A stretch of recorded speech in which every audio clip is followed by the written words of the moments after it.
दोस्तों, ये कहानी एक नौकर की है जिसका चक्कर राजा की पत्नी के साथ चल रहा होता है। लेकिन जब राजा को इस बात का पता चलता है तो वो नौकर महल से भागकर एक चर्च में आकर रहने लगता है। लेकिन चर्च की नन्स उस नौकर को डरा धमकाकर उसके साथ अपने अरमानों को पूरा करने लगती है। दोस्तों, कहानी काफी इंटरेस्टिंग है, इसलिए वीडियो में एंड तक जरूर बने रहना।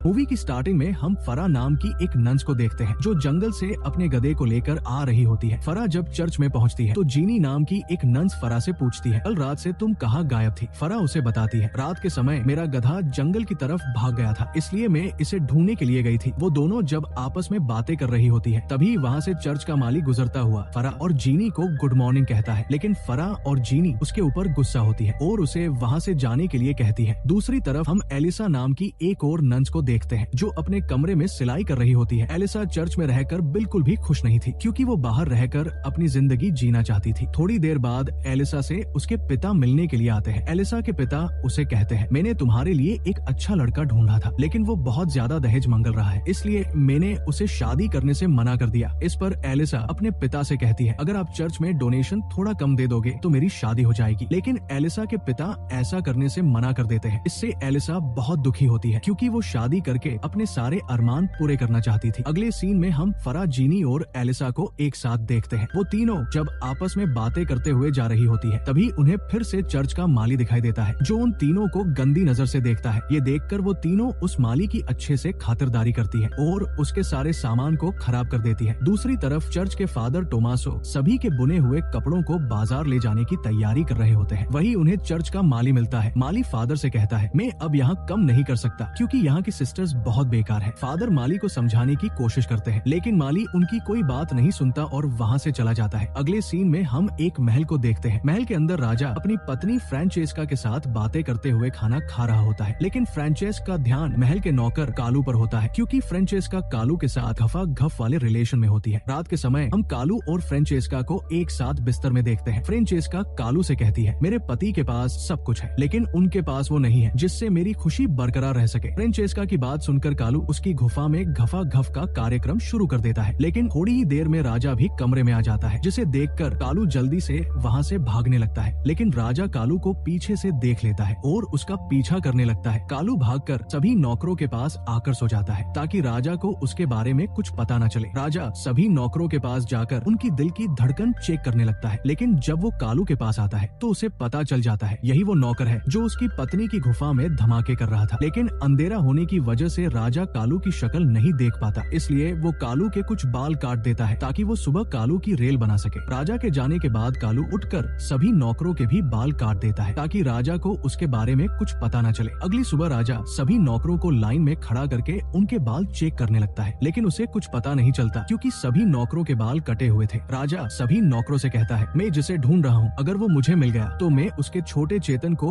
हमेशा के लिए काट दूंगा। इसके बाद राजा जब फ्रांचेस्को के साथ खाना खा रहा होता है तो वो फ्रांचेस्का से कहता है, तुम जिसके साथ अपनी रात रंगीन करती हो अगर वो मुझे एक बार मिल गया तो मैं उसे जिंदा जला दूंगा। लेकिन राजा की बातों से फ्रांचेस्का को कोई फर्क नहीं पड़ता है और वो कालू की तरफ इशारे करने लगती है। ये देखकर राजा को कालू के ऊपर शक हो जाता है। अगले सीन में हम कालू को देखते हैं जो अपना काम कर रहा होता है। तभी कालू के पास फ्रांचेस्का आती है और जबरदस्ती कालू के साथ खुले में ही अपनी आग बुझाने लगती है। कालू फ्रांचेस्का को रोकने की कोशिश करता है लेकिन फ्रांचेस्का उसकी कोई बात नहीं सुनती। दूसरी तरफ राजा भी उन्हें ये सब करते हुए देख लेता है, इसलिए वो अपने सैनिकों को कालू को पकड़कर लाने के लिए कहता है। कालू सैनिकों को देखकर वहाँ से जंगल की तरफ भागने लगता है और एक जगह आकर छुप जाता है। जंगल में कालू को फादर टोमेसो दिखाई देते हैं जो अपने कपड़ों को इकट्ठा कर रहे थे क्योंकि उनकी गाड़ी का पहिया टूट गया था, इसलिए उनके सभी कपड़े इधर उधर बिखर गए थे। ये देखकर कालू भी फादर की मदद करने लगता है और उनके सभी कपड़ों को गाड़ी में रखवा देता है। फादर कालू से खुश होते और वो कालू से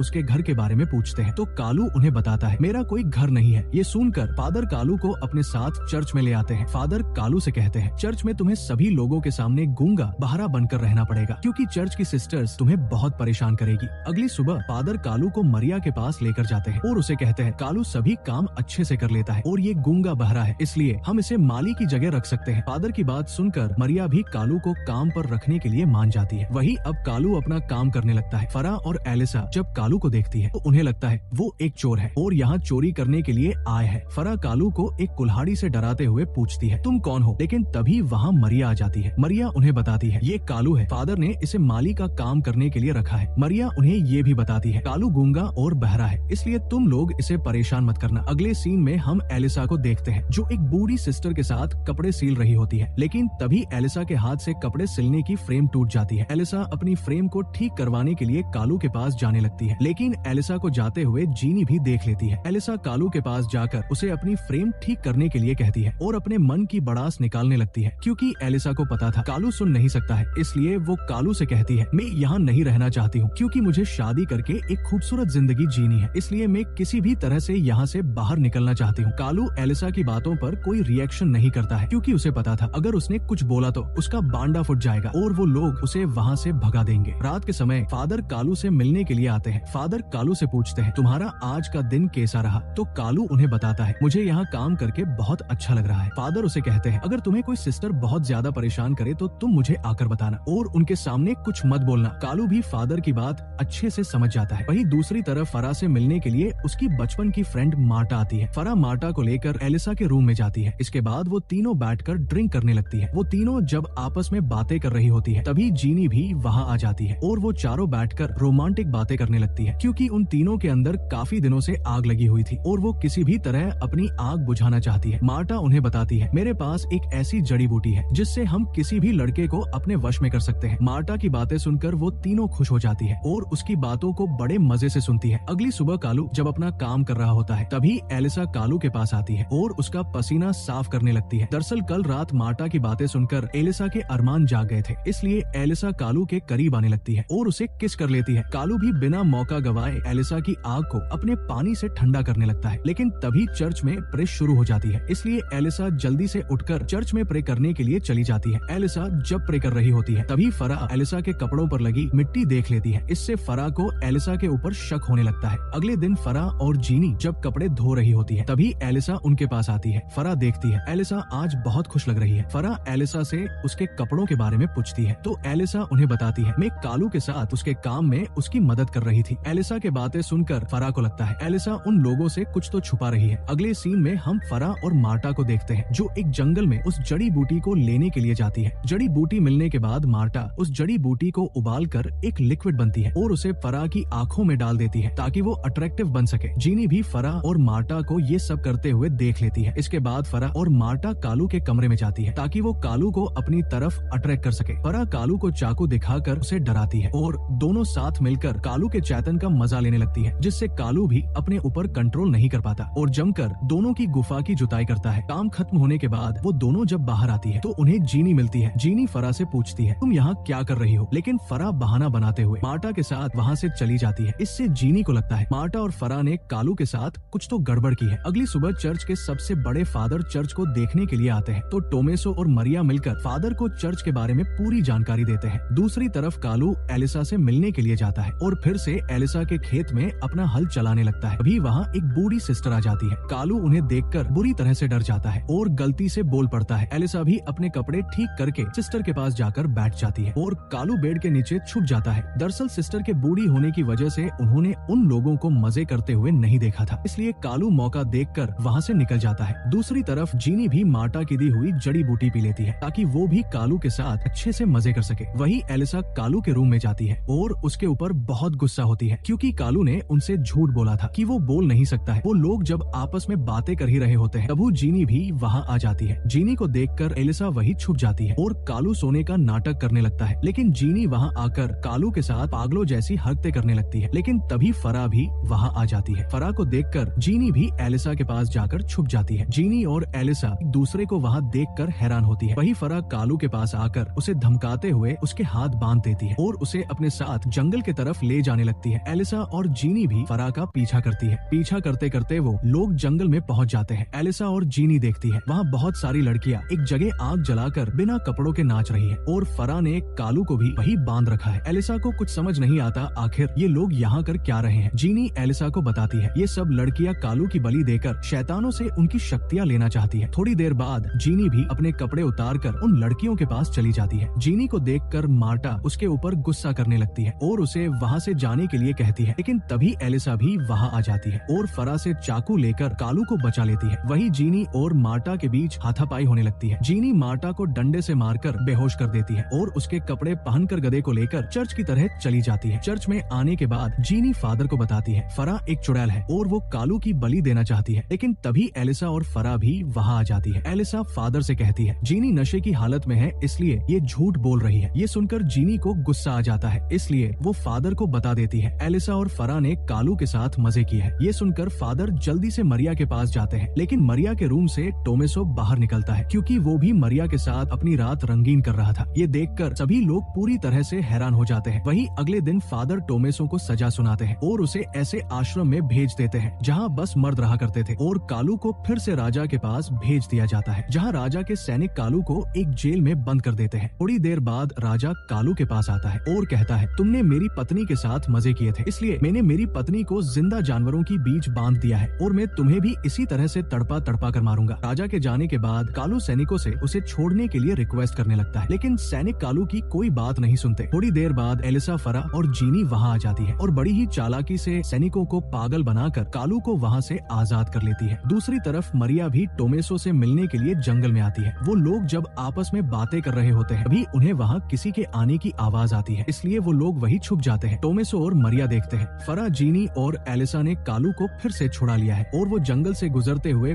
फिर से चर्च की तरफ जा रहे हैं। ये देखकर मरिया और टोमेसो बहुत खुश होते हैं और एक दूसरे को किस कर लेते हैं, और इसी सस्पेंस के साथ इस मूवी की हैप्पी एंडिंग हो जाती है। दोस्तों, मूवी पसंद आई हो तो वीडियो को लाइक और चैनल को सब्सक्राइब करना ना भूले। Thanks for watching.